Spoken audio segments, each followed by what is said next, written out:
Le quiero dar la bienvenida a Marla Gutiérrez. Marla, bienvenida aquí a la mesa ancha. Buenos días y un saludo a todos los televidentes que nos acompañan a esta hora. Y Julio, Hola, bienvenido Buenos también. días. Gracias.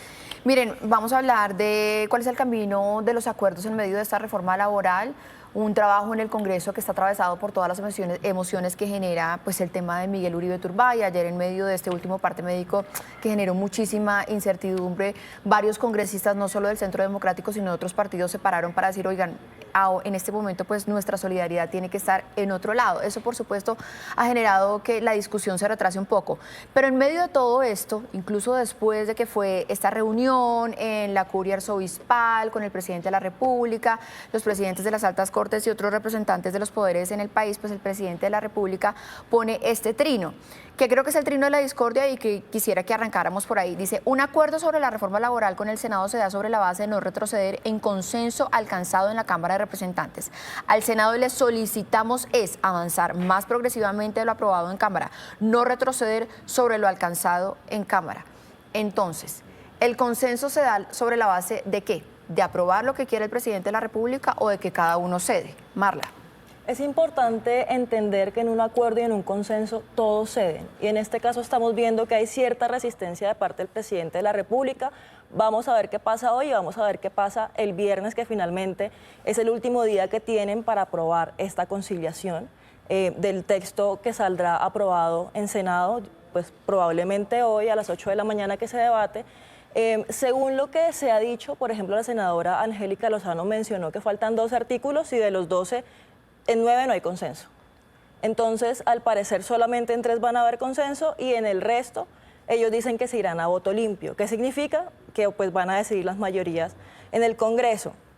Es importante entender que esta reforma se está dando contrarreloj, ha sido muy accidentada, por lo cual es supremamente importante que se le dé celeridad al trámite y pues vamos a ver si se logra sacar lo antes posible para evitar una consulta.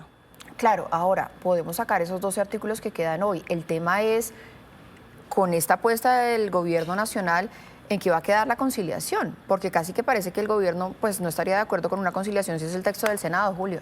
Bueno, los incentivos del gobierno están dados para no aceptar el resultado del Congreso porque su propósito de fondo no es mejorar la situación de los trabajadores, sino poder hacer una consulta popular que dé inicio a la campaña de 2026. Eso yo creo que es obvio en el tablero político que eso es lo que hay de fondo. Esto va a pasar a la historia, desafortunadamente, como una reforma que pasa en medio de un chantaje, y eso es muy grave para la democracia. Un chantaje del Ejecutivo al Congreso, pues el Ejecutivo permanentemente advirtiendo que si no se hace lo que el rey diga, entonces nos vamos a consulta popular. Y ese es el gran temor de los partidos, pues que abandonan la discusión de fondo sobre si estos cambios a la legislación laboral contribuyen a mejorar los problemas del mercado laboral enormes que tenemos, lo cual no es cierto, no.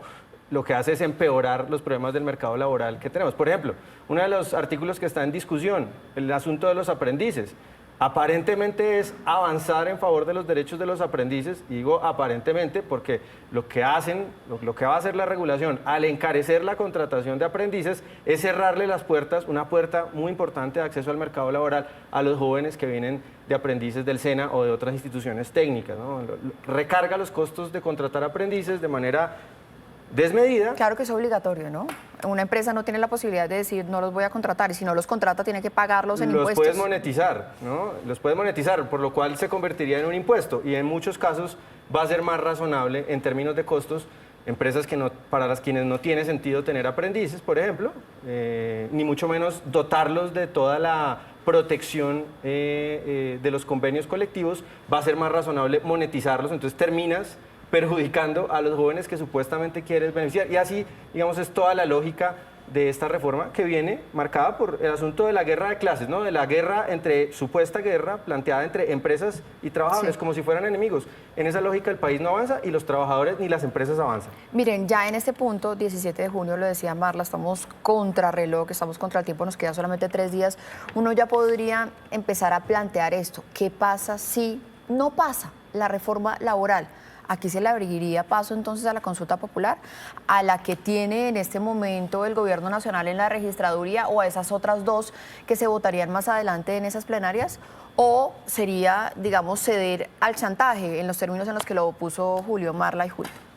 Pues sería una consulta 2.0. En este caso irían las 12 preguntas de la reforma laboral sumadas a 4 preguntas de la reforma a la salud.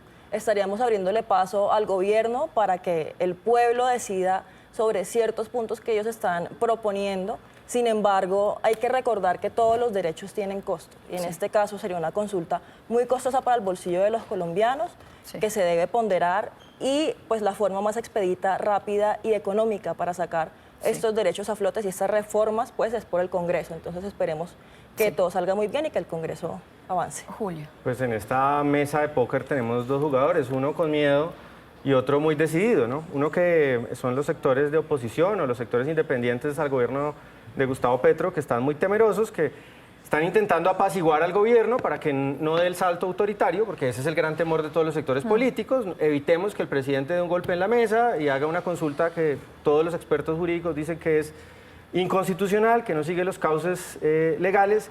Mientras tanto, el gobierno se para firme, ¿no? Y cada vez exige más, inflexible en su posición. Y yo creo que el jugador fuerte tiende a tener la ventaja en el tablero. Y miren, digamos que en esta misma línea, porque casi que se cruzan los dos temas, el legislativo, la consulta, las marchas en el país, los llamados a la unidad nacional, pues seguimos todos los colombianos en una plegaria, en una única plegaria, y es Fuerza Miguel, también por supuesto rechazando la violencia, acompañando a otras víctimas de la violencia, y en medio de esto pues se han sumado muchas otras voces. En las últimas horas se conoció una carta que está firmada por decenas de organizaciones sociales, academia, gremios, que están pidiendo justamente eso, desescalar el lenguaje, bajarle digamos, a estas palabras que están casi que armadas. ¿Y qué tanto calan, qué tanto caben, qué tanto realmente pueden caber en este ambiente tan crispado en el país, este llamado a la unidad? Julio y Marla, para cerrar. Bueno, yo desafortunadamente creo que el lenguaje no se está desescalando. Desde las redes sociales hay un ambiente de intoxicación del debate público. Cada día uno ve contenidos desafortunadamente más lamentables, más agresivos. Es muy triste que en esta situación, en donde muchos tenemos el corazón en la mano con la situación de Miguel, muy angustiados, pues siga habiendo ese lenguaje de odio. Yo sí quiero decir que la responsabilidad de todos los actores no es la misma. Siempre va a haber mensajes muy rastreros, muy violentos, desde actores, digamos, relativamente marginales de la sociedad civil, pero lo que no es aceptable es que las cabezas del poder, especialmente el presidente de la República, continúe con ese lenguaje. A esas personas, a esos que tienen las máximas, el máximo poder, hay que exigirles la máxima responsabilidad, y desafortunadamente no estamos viendo que la estén administrando bien. Es importante algo que dice la carta, es que comienza diciendo o preguntando cómo se siente Colombia hoy. Y creo que Colombia hoy siente un profundo rechazo con todas las manifestaciones violentas que se están viviendo, con todo el lenguaje de odio que se está viendo en redes sociales, que sin lugar a dudas, creo que mi generación, nuestra generación, es una generación que no había vivido tanta violencia de forma tan escalada, y es una responsabilidad que se da no solamente, yo creo que la culpa no es del presidente Petro únicamente, es una violencia que se ha venido escalando en el debate político desde hace muchos años, con la polarización y con los debates de los últimos 8 años. Me atrevería a decir que ha sido demasiado violento, y el llamado hoy es a respetar, es a unirnos en oración por Miguel, y en este momento lo único que importa es que él esté bien. Entonces creo que Colombia se siente así, como solamente necesitamos que pase un milagro, y es un mensaje de fuerza y solidaridad para la familia de él en este momento. Claro, como decía Julio, no todo el mundo tiene la misma responsabilidad, pero pues podemos arrancar nosotros mismos desde nuestra propia red social, desde nuestro propio fuero, porque a veces uno piensa que está disparando palabras en redes sociales y no, eso escalan a la vida real. Hoy tenemos a una persona que se está debatiendo entre la vida y la muerte justamente en medio de esta violencia política en nuestro país.